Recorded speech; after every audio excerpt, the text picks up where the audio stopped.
ধারাবাহিকের শুরুতে দেখা যাচ্ছে যে নয়ন ডাক্তার লাজুকে চেক আপ করছে, বলছে জলটা ভাইরাল কিন্তু কিছু রক্তের রিপোর্ট উনি দেয়। সুদেবের মা তো রক্তের রিপোর্ট শুনেই মাথায় রক্ত উঠে গেছে যে আবার রক্তের রিপোর্ট করাবে, কত টাকা পয়সা খরচা হবে। তাই ডাক্তারকে বলছে রক্তের রিপোর্ট দেওয়ার কি আছে, আপনি একটু বুঝে শুনে কি কি লাগবে ওষুধ সেগুলোই দিন না, সুস্থ হলেই হবে। নয়ন ডাক্তার তখন বলছে ডাক্তারটা কে, আপনি না আমি? তখন সুদেবের মা বলছে আসলে না না, আমরা তো অনেক গরিব, আমার বড় ওই চাষ করে যা ইনকাম করে ওই টাকাতেই সংসার করে, তাই রক্ত রিপোর্ট কোথা থেকে করব, আপনি এমনি ওষুধটা দিন না, তারপরে যদি খেয়ে না কমে তারপরে নয় রক্ত রিপোর্ট দেবেন। তখন দীপা ওর মাকে বলছে মা তুমি চুপ করবে, ডাক্তার যখন বলছে রক্ত রিপোর্টটা করাতে হবে তার মানে কিছু জন্যই বলছে। বাবা যদি টাকা না দেয় আমি আমার জমানো টাকা থেকে না হয় রক্ত পরীক্ষা করাবো। ডক্টর তো জানিয়েই দেয় যে লাজুকে 7 দিন পুরো রেস্ট নিতে হবে। আর এটা তো ক্লাসের পরীক্ষা, উনি তো জানে যে লাজু ডাক্তার নিয়ে পড়াশুনো করছে, তাই সেই কারণে বলে যে আমি জানি এই পরীক্ষাটা না দিতে পারলেও তুমি পরের এক্সামে একেবারে তুমি ভালো পরীক্ষা দিয়ে দেখবে ওই নাম্বারটাও তুলে নেবে। ডাক্তারের ওষুধ খেয়ে লাজুর জ্বরটা কমে যায় কিন্তু শরীর খুব দুর্বল। লাজু তো বিছানা থেকে উঠতে পারছে না, অনেক কষ্ট করে উঠে বসে যে ও কলেজে যাবে, আজকে ওর পরীক্ষা। বৌদি এসে লাজুকে বলছে তুমি এইভাবে উঠে বসেছো কেন, তোমার এমনি শরীর দুর্বল। লাজু বলছে আমাকে যেতেই হবে বৌদি, 9টার ট্রেন ধরে 12টার সময় পরীক্ষা। সুদেবের বৌদি তখন বলছে তুমি এই শরীর নিয়ে কলকাতায় যাবে পরীক্ষা দিতে, মাথা কি খারাপ হয়ে গেছে নাকি জ্বরের ঘোরে?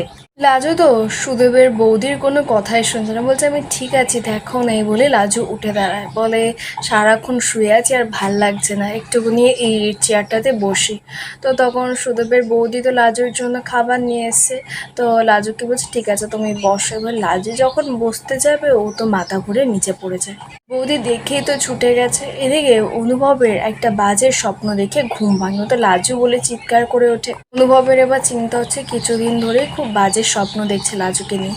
ও ঠিক করে যে লাজুকে যে ব্লক করেছিল ব্লক থেকে খুলে দেবে, কিন্তু আবার পরক্ষণে বলে না না আমি খুলবো না।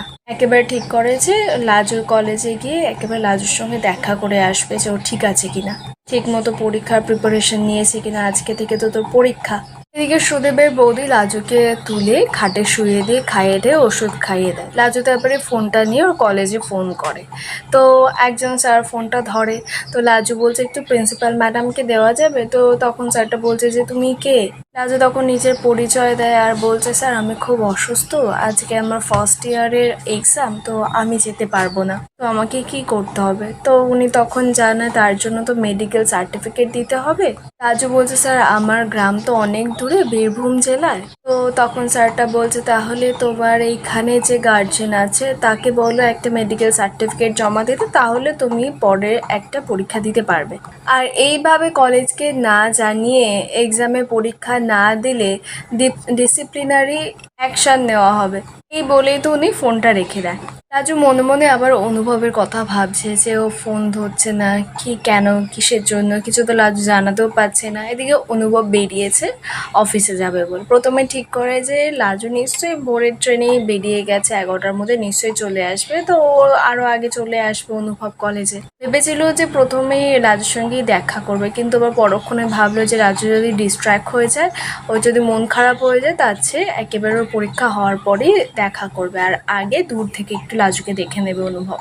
এদিকে দেখা যাচ্ছে যে লাজু সুদেবকে জানায় যে এমনি একটা চিঠি লিখে দিচ্ছে একটু কলকাতার কলেজে গিয়ে, যাতে সুদেব ওটা জমা দিয়ে আসে, না হলে ও পরীক্ষাটা না দিতে পারলে ওকে শাস্তি দেবে। সুদেব বলছে আমি ওসব পারবো না, আমি কি তোর চাকর নাকি লাজু, আমার সব থেকে বড় ভুল কি হয়েছে জানিস তো, এই যে তোর পরীক্ষার রেজাল্ট বেরোনোর পর সেটা নিয়ে মাথামাতি করা, তোকে কলেজে ভর্তি করা, এটাই আমার সব থেকে বড় ভুল হয়েছে, তুই জানিস যে আমাদের বাড়িতে এইসব কিছু চলে না। লাজু তো অনেক করে অনুরোধ করার পরেও সুদেব রাজি হয় না, ও চলে যায় দোকানে।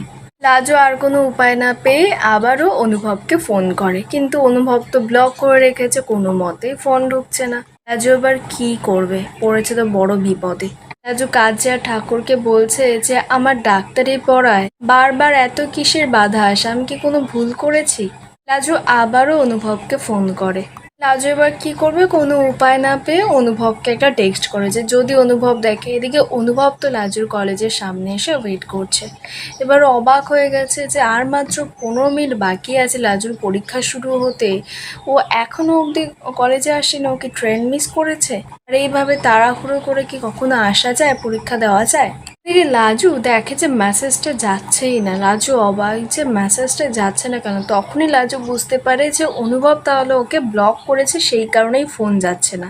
লাজু কি করবে, ভাবছে যে অন্যকে দিয়ে কি চিঠিটা লিখে পাঠাবে, কিন্তু সেটা করলেও তো হবে না। নয় ওকে পাঠাতে হবে, নয় ওর লোকাল কোনো গার্জেন। লাজু কাঁদছে যে লাজুর যা শাস্তি হওয়ার তাই হবে, লাজুর পাশে যখন কেউ নেই। এদিকে দেখা যাচ্ছে অনুভব তো একেবারে আধা ঘন্টা কলেজের সামনে দাঁড়িয়ে আছে। দেখে 12:30 বেজে গেছে, লাজু তার মানে এখনো আসেনি। অনুভব বুঝতে পেরে যায় যে ও পরীক্ষা দিতে আসেনি। এবার ভাবছে যে সুদেবের বাড়ির লোক কি তাহলে লাজুকে পরীক্ষা দিতে আসতে দেয়নি? অনুভব আবার ভাবে যে লাজু কি তাহলে আগে চলে এসেছে, ওকে মিস করলো। অনুভব তারপরেই ওর প্রিন্সিপালের কাছে চলে যায়, লাজুর ব্যাপারে গিয়ে জিজ্ঞাসাবাদ করে। তখন প্রিন্সিপাল জানায় যে আমি তো ভেবেছিলাম যে আমি আপনার সঙ্গে কন্ট্যাক্ট করব, কারণ লাজবন্দির ব্যাপারটা আমি কিছু বুঝতে পারছি না। অনুভব বলছে মানে ও যে এক্সামটা দিতে পারবে না সেটাও জানায়নি। তখন প্রিন্সিপাল বলছে শুধু আজকে নয়, ও এক্সামের আগে 4 দিন স্পেশাল ক্লাস ছিল, মাত্র 1 দিন অ্যাটেন্ড করেছে, আর খবরও দেয়নি। তারপরে আজ তো এক্সামও দিতে এলো না। অনুভব অবাক, বলছে কি ও স্পেশাল ক্লাসগুলো অ্যাটেন্ড করেনি? সম্পূর্ণ আপডেটটা আপনাদের কেমন লাগলো অবশ্যই কমেন্টে জানাবেন, আর এরকম ডেইলি আপডেট পেতে চ্যানেলটিকে সাবস্ক্রাইব করে রাখবেন।